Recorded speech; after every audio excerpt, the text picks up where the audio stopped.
Good morning, good evening, whoever you are, wherever you are, whatever you might be doing. We wish to welcome you to the Silverlight Show. The Silverlight shines to illuminate that which lies hidden in darkness. For those of you tuning in today, we welcome you in. So I finished my workout. I grabbed my phone to check the news, like virtually everybody else on this planet at this day and age. And I see this surprising headline about how the future of space travel owes so much to the Canadarm. The Canadarm, for those who are not familiar, was the manipulation device equipped to every space shuttle. There's a more advanced one on the ISS, the International Space Station, and they're ultimately going to be using it on the Lunar Space Station. And they're heralding this as a marvel of space technology and how Canada has contributed to the rest of the world. Well, hate to tell you this, that just ain't so. Now, originally, back in the 70s, when such things were being decided, the original Canadarm was a product of Humber College. Colleges don't build things. They develop things. That's not a knock against the college, but they then option their technology. In return, the college gets more funding and the industry gets to market it. In this case, the Canadarm has been, let's say, let out to Spar Aerospace. Now, Spar is a long-standing Canadian aerospace company. They have their fingers in a lot of places. They're based out of BC, so yeah, it's still pretty much a Canadarm as long as they're manufacturing it. But the problem is, while they're manufacturing it in Canada, which I guess is some sort of reciprocity agreement that was in the technology transfer, Spar was bought out decades ago by LTE, which is, I believe it's California-based. I stand to be corrected. So Canada spent probably about $1 million or $2 million. It's hard to tell with 1970s prices, converting them over, not really my strong suit. But that money would make for a hell of a price tag today.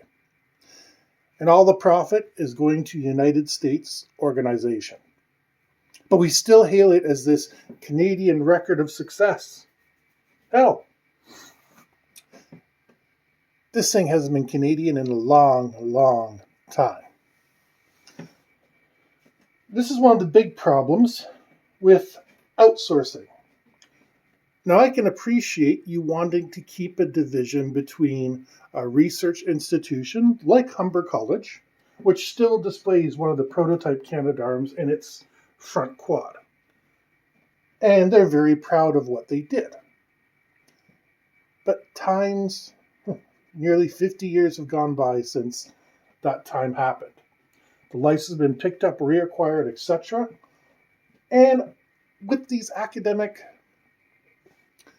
projects that get transferred to the private industry, quite a few times the contracts are not updated. There's this term I hate, the 99-year lease. And I've seen a couple signed in my time. So the company gets to use your technology for 99 years. You're locked in at the bargain rate of, say, $50,000 a year, which in the 1970s would have been a lot of money. Would have been pretty significant. However, over that 99 years, that same company can go bankrupt, can have its assets sold, can be transferred to a hostile foreign power. You don't know what's going to happen in 99 years. Even the friendliest of countries have gone from war to peace to war in the course of 99 years. We have a highway, the 407, and we gave Europe a 99-year lease on that. It's a toll road. So all of our hard-earned dollars, whenever we use it, are being sent overseas. Now, fortunately, we're on good relations. But the fact is, if you go to that particular European nation, I forget whether it's Sweden or Switzerland, I get them jumbled up in my head unless I'm looking at a map. When I look at a map, I know what I'm looking at.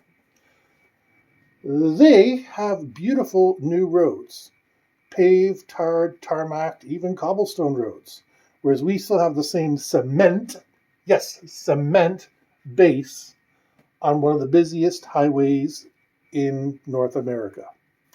Why? It's not worth their time to upgrade. They have it for 100 years, and then, depending on the government's in charge, they're going to get it for another 100 years. Our government's latest boondoggle is wanting to outsource the LCBO. For those of you outside Ontario, the LCBO is the Liquor Control Board of Ontario. Now, we have two different entities, the beer store, which is your beer, your coolers, etc., and your liquor store, which is for, wine, seltzers, hard liquor, that sort of thing. Now, the beer store is a conglomerate. The big beer companies went in together and said, we're going to basically monopolize the market, but make it look like we're not monopolizing the market. But to be honest, they deliver pretty fair prices overall. The liquor store, for some reason, conservatives hate the liquor store. It's a cash cow. Everything it does, it makes money, it funnels it directly into our provincial government's pocket. Conservatives want to sell it off. They say, oh, the selection isn't that good. Well, that's horse hockey. I've never had a problem whenever I've needed something special, Bollinger champagne for New Year's, as long as you order in advance, they're willing to get it for you. Unfortunately, the Conservatives are seeing this as a bad investment. Really, something that pays workers a very good wage and is a cash cow is a bad investment. And they keep trying to privatize the darn thing. Well, just like the Canadarm, you might get a better selection with liquor stores. And I'll admit, if you're in Northern Ontario, listen to me, good old Canadian accent breaking through. If you're in Northern Ontario, you're going to get a limited selection. I lived in Northern Ontario for a part of my life. And the local combination beer/liquor store, I was young at the time, I didn't really care much about such things. I remember it was very small and didn't have a big selection. Like, take Beefeater Gin. I'm going to use Beefeater because it's a pretty ubiquitous brand. And they had about the same amount of space as they would in the bigger stores. But you wouldn't be able to find Pop-Off vodka. You'd only be able to find Grey Goose or something like that. Whatever was their key chain of supplier. They'd order it for you, but it's mostly cottage territory. They're stocking the brands they know are going to sell. The exact same thing is going to happen with a privatized liquor store. Just like the Canadarm, they're going to keep the technology they want and just sit on the rest until it becomes more useful. When you have an asset, an undeniable asset, it is surprising how quickly the 1%ers want to get rid of it. And that's because they see a way to make a profit off of it. And indeed, I've heard stories from south of the border where a young couple sets themselves up a liquor store and starts doing pretty well. And I hate to keep picking on a liquor store, but I'm just picking on something that's got a decent margin to it. Because if you open a grocery store, your transportation costs go up because, bananas and strawberries don't last forever. Milk doesn't last forever. Whereas liquor can sit there for a year, and sooner or later, someone's going to grab that bottle. Whether you rotate it forward or just leave it at the back, someone's going to be desperate enough to have their gin and tonic. They're going to go for it. So that's why I'm using a liquor store, because the prices are higher and the products are more narrow. The prices are more important because if I walk into a grocery store and buy a thing of strawberries and a bunch of bananas, they're making you maybe a couple bucks, like $2 or $3. That liquor, no matter what store I walk into, is marked up 20 to 50%, even more, depending on what it is. because it's under government control, and they can set the prices according to whoever's agenda is on the plate. Whereas if it's me and I'm in a little college town or a cottage town, then I can set whatever prices I like with no centralized regulation. That same bottle of Popov can be 3 times as expensive. This is exactly what the conservatives do whenever they say, we need to privatize this extremely profitable thing. Yeah, so that they can set the prices and not us. I have had need on occasion to order a particular kind of wine, and the reason for me doing so is it's relatively rare. It's not really expensive. It's more expensive than your typical bottle, but makes a fantastic dessert wine. And they used to carry it regularly. They've stopped. I don't know whether the supply has outstripped demand or what the case may be. But that's the only time I have personally ever needed to order anything. So your average person on the street is going to walk into your beer store, your liquor store, your corner store to buy cigarettes, whatever it is. They're going to take the brands that they're given. Most people, if they go in and they don't find their Canadian beer, they're going to switch to their Labatt's beer, and vice versa.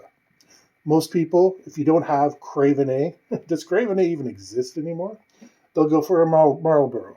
Most people have that backup in their head already.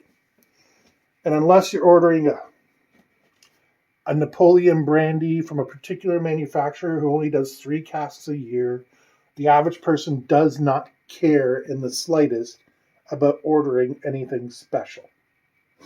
I'm your average person. I just have a particular set of tastes. What is that old expression? Champagne dreams on a beer budget. So this is not an option most people are going to use. Think about it. If you're having a Super Bowl party this weekend, because everybody knows the Super Bowl party and what's involved, what are you going to do? Are you going to order some custom beer from the Caribbean because you have a pleasant memory of it being there? Or are you going to grab a couple cases of Canadian, a couple cases of Coors Light, Budweiser, your typical beers, and walk out the store with them and write that off instead of going to the desk and saying, oh, I want Carib is not that hard to find, but I want Carib instead. Well, we got to order it in. It's going to take this long, etc., etc. And I'll just take the Canadian then. So who is this so-called convenience benefiting? Certainly not you or I. It's the people with the 8 or more zeros after their net worth. So with that, remember, when somebody's talking about choices and free markets, there is a valid argument to be made. Yes, private industry absolutely does some things better than public industry. That cannot be denied. At the same token, public industry grants a lot of benefits that private industry will never be able to realize. So, with that, we hope you enjoyed this edition of the Silverlight Show. If you did, please hit like, share, subscribe. Don't forget to, no, I'm not going to put a link in the comments today either, so scratch that. And we hope you have a fantastic day.